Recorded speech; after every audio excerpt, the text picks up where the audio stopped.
नई शिक्षा नीति को लेकर प्रदेश के शिक्षा मंत्री ने केंद्र सरकार पर निशाना साधा। राज्य के शिक्षा मंत्री ने नई शिक्षा नीति में कई कमियां गिनाई। वहीं यह भी स्वीकार किया कि इस नीति में केंद्र सरकार ने प्रदेश सरकार के अच्छे सुझावों का भी ध्यान रखा।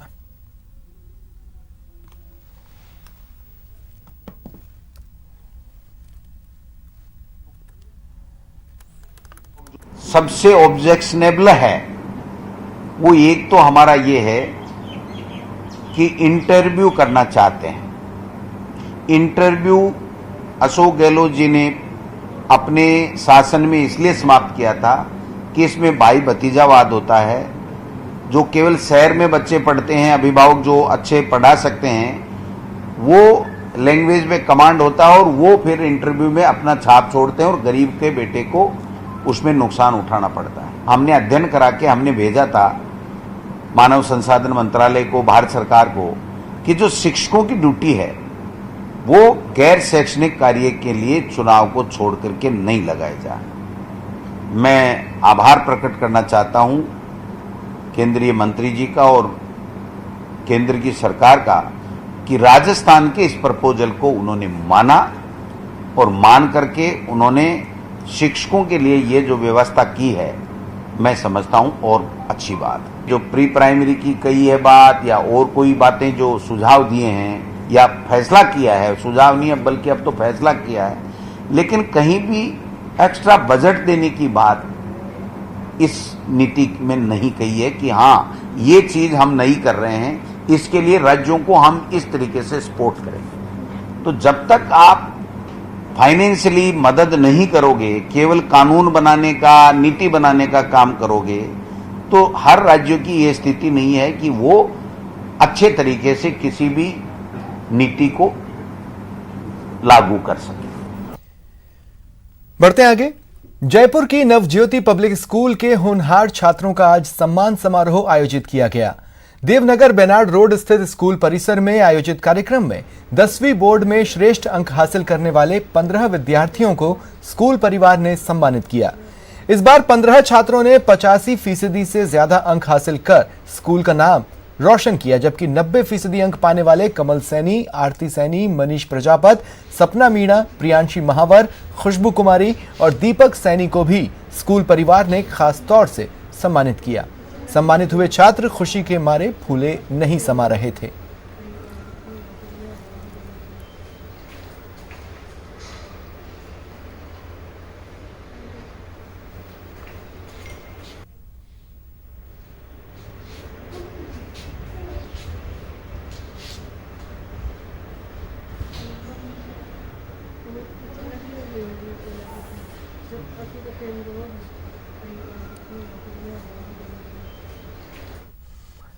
क्या आपने कभी सुना है कोई मरकर फिर लौट आया हो, कोई मुर्दा इंसाफ की मांग कर रहा हो? आप कहेंगे ये कैसे हो सकता है? इस रिपोर्ट को देखिए। 6 महीने बाद वो मरकर फिर लौट आया है। 6 महीने बाद वो इंसाफ मांग रहा है। 6 महीने बाद हर राज से पर्दा उठाने आया है। 6 महीने बाद हर खेल का खुलासा करने आया है। 6 महीने बाद मुर्दा लौटा जिंदा। जी हां, यकीन मानिए या मत मानिए, सच तो यही है। इस शख्स के कत्ल के जुर्म में इसके ही सगे भाई जेल की हवा खा रहे हैं और इसके भाई को जेल पहुंचाने वाला कोई और नहीं, इसकी ही चोरू और उसका भाई है। पूरे मामले को फर्जी तरीके से तैयार किया और झूठे आरोप में फंसाया। अब इसके बाद इसकी पत्नी श्रीमती सीमा, वो तुरंत इसके मरने के क्रियावर होते ही दूसरी जगह उसका नाता विवाह करा दिया। इसके ईश्वर की खुद 3 बच्चियां हैं। जब ईश्वर यहाँ आया 25 तारीख को, तब पता लगा कि ईश्वर तो जिंदा है। तब जाके ये सारा राजपास खुला है और ऐसा लगता है कि बहुत ही डीएनए जांच नहीं करा के लाश की, बहुत ही जबरदस्त पुलिस की बड़ी लापरवाही रही है। दरअसल इस शख्स का नाम ईश्वर है। धम्बोला इलाके का खीरपेड़ा निवासी है। दिसंबर 2019 में गुजरात के जूनागढ़ मजदूरी के लिए गया था और लॉकडाउन के दौरान वहीं फंस गया। इस दौरान इसकी बात अपने घर वालों से नहीं हुई। फिर क्या, एक दिन एक लावारिस लाश गुजरात के इसरी थाना इलाके में मिली। 6 फरवरी 2020 को पुलिस तहकीकात में जुटी थी। इसी बीच ईश्वर की पत्नी ने इस लाश को ईश्वर का बताया और ईश्वर की हत्या के जुर्म में उसके भाइयों को जेल पहुंचा दिया। और 7 तारीख को ये इसका ईश्वर का साला और इसका ससुर दोनों आए और बोले ये ईश्वर की लाश है इधर गांव में पड़ी है। और ये बोल रहे थे, हमने बोला तो तुमको कैसे पता चला? हो तो हम नाम हाथ पे नाम है और वो देख के आए। हाँ, जाके मैगरेज में देखा तो और हम सब लोगों ने देखा तो पहचान में नहीं आ रही थी तो मना कर दिया। फिर पुलिस वाले धमका के मार पीट कर रहे थे और हमने फिर भी बोला तो ये समझ में नहीं आ रहा हमको। लेकिन 6 महीने बाद ईश्वर लौट आया है जिंदा और अब इंसाफ के लिए गुहार लगा रहा है ताकि उसके भाई जेल से बाहर आ सके। घर पे तो मर गया है ऐसा बोल रहे हैं। फिर जीत तो अब जो है टीम करीन पस मेलवा जीवन पस मारा हारून देखिए तो दिनेश लाल कणी तो पस मेलवा जीवन पस आड़ा में तो गए मरी गयो एम करीन तेरे मारे भाई बे जेल ही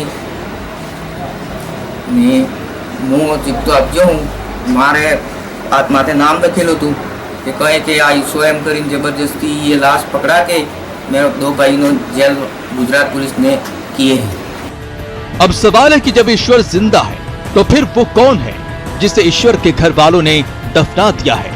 सवाल तो पुलिस पर भी है कि आखिर बिना पूरी तहकीकात के 2 बेगुनाहों को जेल क्यों भेज दिया। सवाल ईश्वर की पत्नी से भी है कि आखिर उसने ईश्वर के भाइयों को जेल भिजवाया क्यों। डूंगरपुर से न्यूज़ 18 के लिए जयेश पवार की रिपोर्ट। राजधानी जयपुर में हल्की बारिश ने रोडवेज की पोल खोल दी।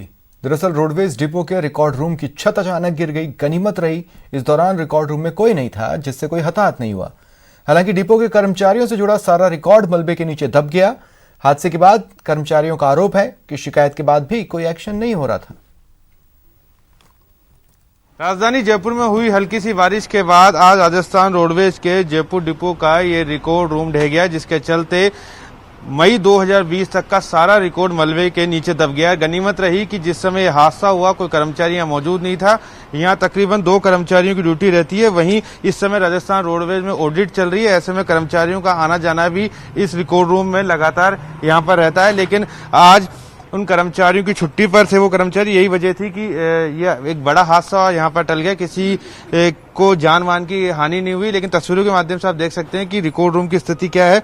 सारा रिकॉर्ड राजस्थान रोडवेज का जितने भी सेवानिवृत्त कर्मचारी हैं जयपुर डिपो के, जो करंट कर्मचारी हैं, उनके अकाउंट से रिलेटेड सारा रिकॉर्ड इस मलबे के नीचे दब गया है।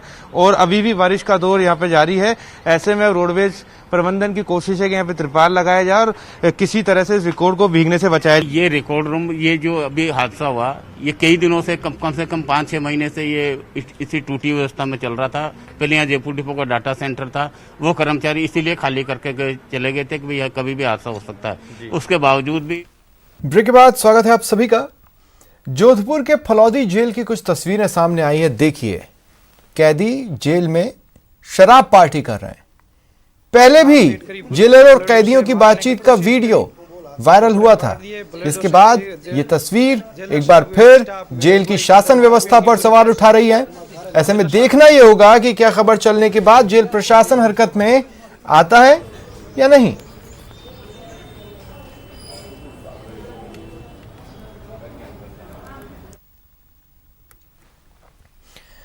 मरुधरा में कोरोना महामारी की रफ्तार बढ़ रही है। कोरोना केस 40,900 को पार कर चुके हैं। पिछले 24 घंटे में 1,156 नए पॉजिटिव केसेस आए हैं। वहीं 13 लोगों की पिछले 24 घंटे में मौत हुई है। प्रदेश में अब तक कोरोना से 667 लोगों ने अपनी जान गंवाई है। वहीं इलाज के बाद 27,815 मरीज डिस्चार्ज भी हुए हैं। वो पूरी तरह से ठीक हुए, उन्हें डिस्चार्ज किया गया। राज्य में सैंपलिंग बढ़ी है, ये एक अच्छी बात है। 15 लाख के पार सैंपलिंग बढ़कर हो चुकी है।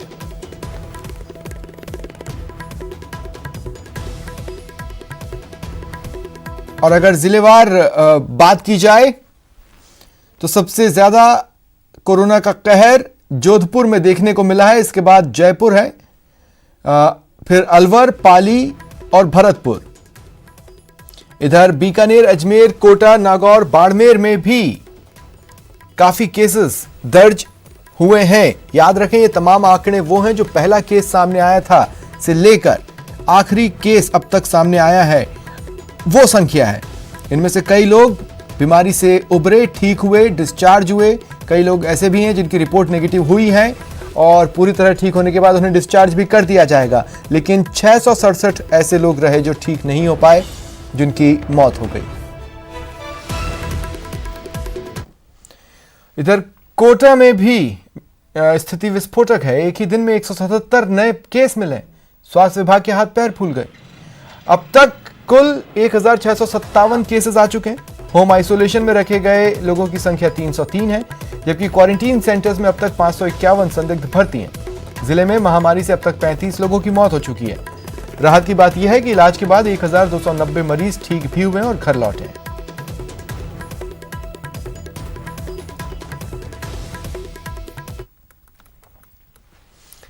अलवर में जेल सर्किल और लॉर्ड्स कोविड अस्पताल में ड्यूटी पर जा रहे चिकित्सा कर्मियों को रोकने पर विवाद हुआ। पुलिस के रवैये के खिलाफ चिकित्सा कर्मी लामबंद हुए और हंगामा किया। एसपी और कलेक्टर की समझाइश के बाद किसी तरह मामला शांत हुआ।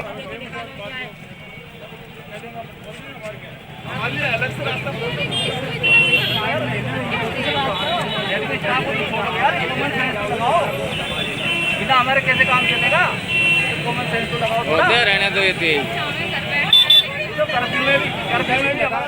कोरोना काल में पूरे देश में स्कूल, कॉलेज और कोचिंग संस्थान बंद हैं।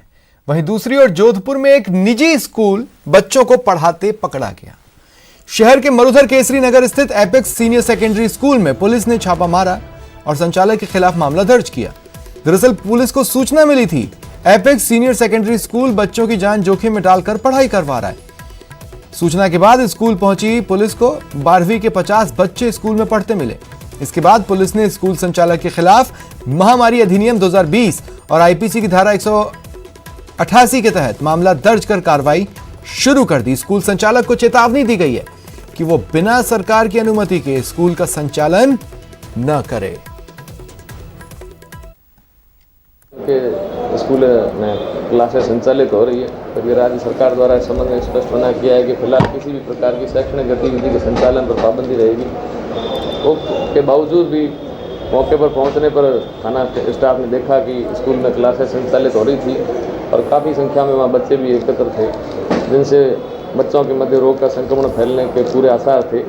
इस संबंध में थाना पर प्रकरण दर्ज करके कार्रवाई की जा रही है। अभी मुझे खबर मिली है जोधपुर में एक निजी विद्यालय जो है सोबावतों के ढाणी क्षेत्र में कोरोना काल में जो राज्य सरकार के दिशा निर्देशों के उल्लंघन करते हुए विद्यालय संचालित करने की सूचना मिली। इसके लिए मैं अपने अधीनस्थ अधिकारी को वहां मौके पर भेज रहा हूं और इसकी रिपोर्ट लेकर के तुरंत ही इस विद्यालय के विरुद्ध आवश्यक कार्रवाई की जाएगी। एक तरफ जहां देश के कई राज्यों में मानसून ने कहर बरपा रखा है, भारी बारिश की वजह से बाढ़ ने विकराल रूप धारण किया है, वहीं दूसरी ओर मरुधरा की धरती बारिश की एक एक बूंद के लिए तरस रही है। बूंद बूंद को तरसती धरती,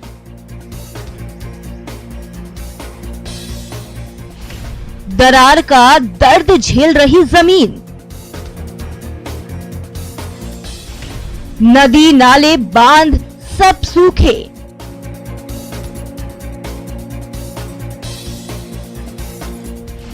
कुएं में भी नहीं है पानी।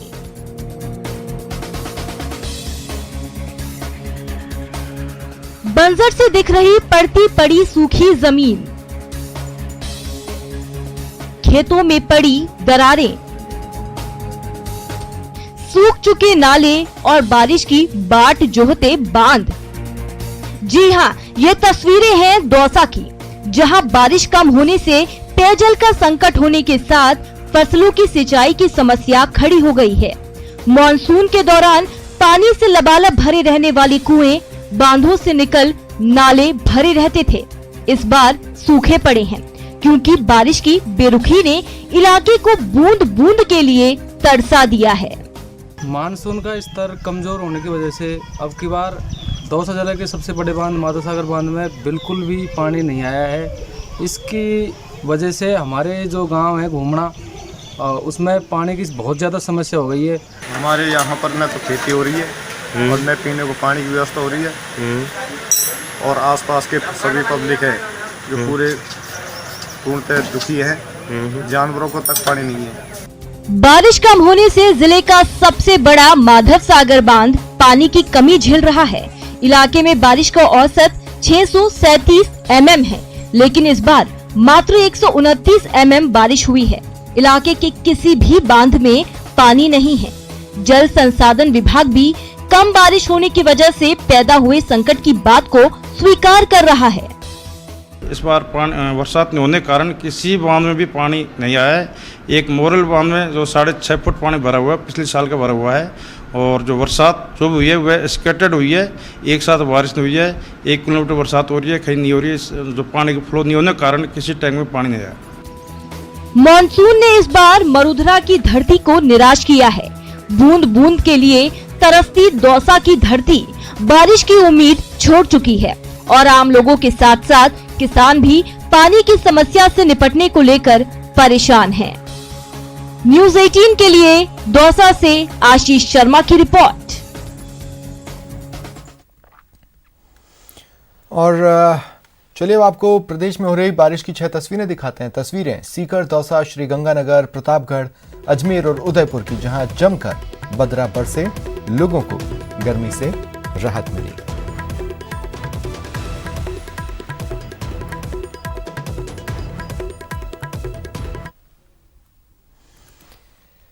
एक अगस्त से अनलॉक 3.0 की शुरुआत होगी।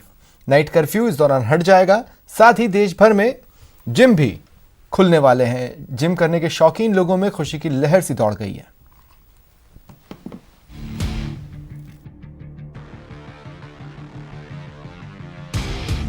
पाँच अगस्त की तारीख जिम में बॉडी बनाने वाले लोगों के लिए खास होने जा रही है, क्योंकि तकरीबन 5 महीने के बाद जिम खोला जाएगा।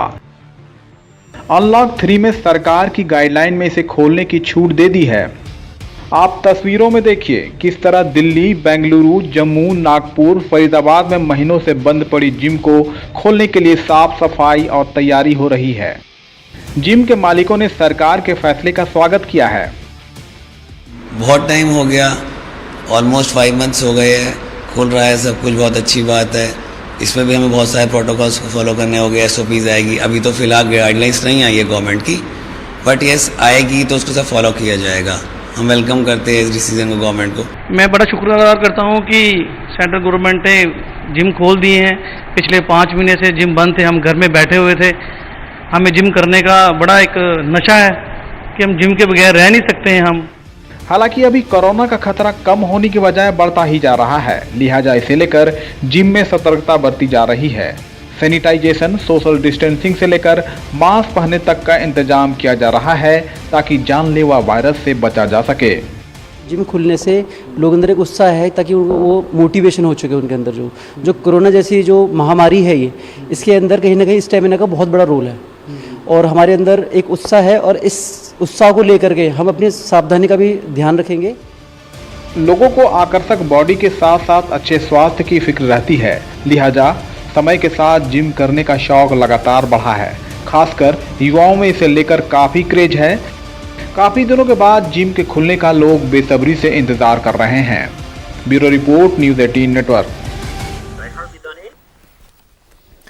रक्षाबंधन का पर्व 3 अगस्त को है। इस बार डाक विभाग पर राखियां भेजने का भार बहुत बढ़ गया है। ऐसा क्यों, देखिए इस रिपोर्ट में। रक्षाबंधन पर कोरोना का असर, राखी पर बहनों का मायका जाना मुश्किल, बहनें डाक से भेज रही राखियां। रक्षाबंधन भाई बहनों की प्यार का त्योहार है। इस दिन भाई की कलाई पर बहनें राखी बांधकर रक्षा का वचन लेती हैं। इस बार रक्षाबंधन पर कोरोना का असर देखने को मिल रहा है। कोरोना के कारण बहनें अपने भाई को राखी बांधने के लिए मायके नहीं जा पा रही हैं। बहनों ने अपने मायके जाने का कार्यक्रम स्थगित कर दिया है। ऐसे में बहनें डाक या कुरियर से राखी भेज रही हैं। इससे डाक विभाग पर काम का बोझ बढ़ गया है। डाक विभाग ने राखी भेजने के लिए अच्छी तैयारी की है। हर बार की तरह इस बार भी डाक विभाग ने बहनों की राखियां अपने भाइयों तक पहुंचाने के लिए खास इंतजाम किए हैं। जैसे कि डाक विभाग ने एक वाटरप्रूफ लिफाफा, उसकी सेल सभी मुख्य डाकघरों के माध्यम से वो करवाई जा रही है, ताकि वाटरप्रूफ लिफाफे के अंदर राखियां रख करके भेजी जा सके। खासकर अभी जैसे बरसात का मौसम है, तो उसमें वाटरप्रूफ लिफाफा जो है उनकी सुरक्षा के लिए, राखियों की सुरक्षा के लिए ठीक रहता है। जयपुर शहर के डाकघरों में रोजाना 3000 से 4000 राखी के लिफाफे आ रहे हैं। पिछले साल के मुकाबले इस बार राखी भेजने का आंकड़ा 70% ज्यादा है। डाक विभाग के कार्यालयों में अतिरिक्त काउंटर के साथ ही विशेष बॉक्स लगवाए गए हैं। डाक विभाग में भी वाटरप्रूफ लिफाफे तैयार किए गए हैं। राखी के पार्सल को सैनिटाइज किया जा रहा है। अतिरिक्त भार को देखते हुए डाक कर्मचारियों का इस बार शनिवार रविवार का अवकाश भी रद्द कर दिया गया है। लेबलिंग लगाई जाती है कि ताकि वो अलग से पहचान हो सके, और एयरलिफ्ट भी दी जाती है जो राखियों की मेल है, ताकि समय से वहाँ पे पहुँच सके। 2 दिन का जो है हमने शनिवार रविवार का जो है वो अवकाश के दिन भी विभाग का स्टाफ लगाया जाएगा, ताकि उनको राखियों को छांट करके और जो जहाँ जानी है उनके डेस्टिनेशंस पे, तो वहाँ पे उनको भेजा जा सके। तो इस प्रकार से, और अभी तक की जो रिपोर्ट है हमारी, जो सूचना है हमारे संबंधित जगहों से, वहाँ पर स्मूथली ये चल रहा है, कहीं पे भी कोई हेल्ड अप नहीं है। कोरोना संकट में रक्षाबंधन के लिए डाक विभाग ने भी लोगों की तकलीफ को समझा है। डाक विभाग राखियां भेजने की तैयारी की है, वो काबिले तारीफ है। डाक विभाग का जज्बा सराहनीय है। न्यूज़ 18 राजस्थान के लिए जयपुर से महेंद्र सिंह की रिपोर्ट।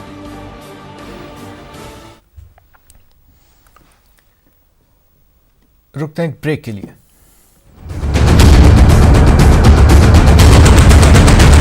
जैसे करीब आती जा रही है, अयोध्या ही नहीं पूरे देश में उत्साह का माहौल है। तैयारियां जोरों शोरों से चल रही है। सब बेसब्री से राम मंदिर निर्माण के ऐतिहासिक लम्हे का इंतजार कर रहे हैं। पीएम मोदी 5 अगस्त को भूमि पूजन के साथ मंदिर की नींव रखकर देशवासियों के इंतजार को खत्म कर देंगे। पीएम मोदी के इस ऐतिहासिक दौरे के लिए सुरक्षा का फुल प्रूफ प्लान तैयार किया गया है। खासतौर पर आतंकी हमले के इनपुट के मद्देनजर अयोध्या में हाई अलर्ट जारी किया गया है। अयोध्या के आसपास के हर जिले को सतर्कता बरतने के आदेश दिए गए हैं। असामाजिक तत्वों पर कड़ी नजर रखने के निर्देश जारी किए गए हैं। विशेष निगरानी के लिए स्नीफर डॉग तैनात किए गए हैं।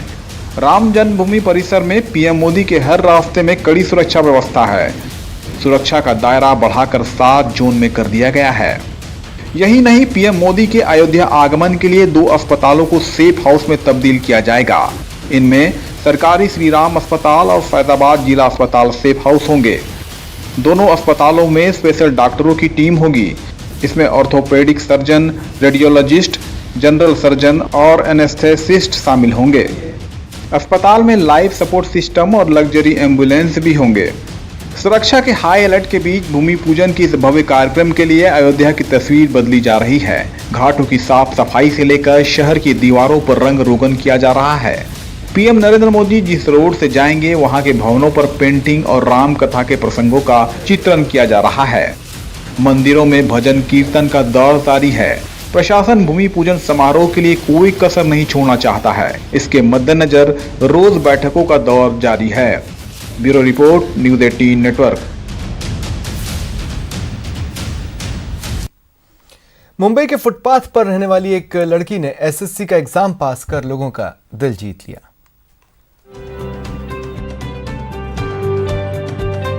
आजाद मैदान के पास फुटपाथ पर खुशियां मनाती ये है 17 साल की आसमा खान, जिन्होंने अपनी एसएससी का एग्जाम पास किया है और खुशियों का यह नजारा उनकी इसी कामयाबी का है। आसमा के सिर पर ना तो रहने के लिए छत और ना ही आम बच्चों की तरह पढ़ने के साधन हैं।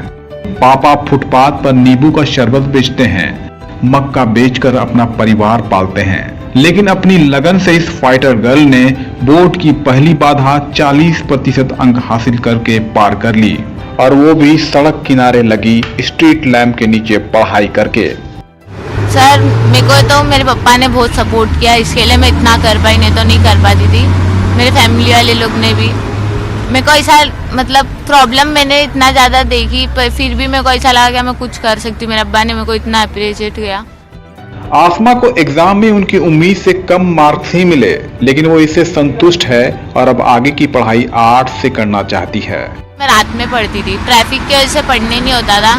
यहाँ पे गाड़ी चलती है ना, तो पढ़ने नहीं होता था, तो मैं रात में पढ़ती थी। और ज़्यादा एक्सपेक्ट की थी मैं, पर 40 भी आया मेरे लिए बहुत है, मैं पास हो गई। आसमा के पिता सलीम शेख ने पहली तक ही पढ़ाई की थी, लेकिन बेटी की कामयाबी ने उनका सीना गर्व से चौड़ा कर दिया। मेरे लिए ये बहुत गर्व की बात है कि मेरी बेटी 10वीं पढ़ी, ये मेरे लिए बहुत गर्व की बात। आसमा की इस लगन और परिणाम से प्रभावित होकर कई लोग उनकी मदद के लिए आगे भी आए और हौसला अफजाई की। Bureau report, news 18 network. और चलिए अब मिलते हैं केरल के एक ऐसे शख्स से जिन्होंने अपने घर में एक अनोखा आम का बगीचा बनाया है।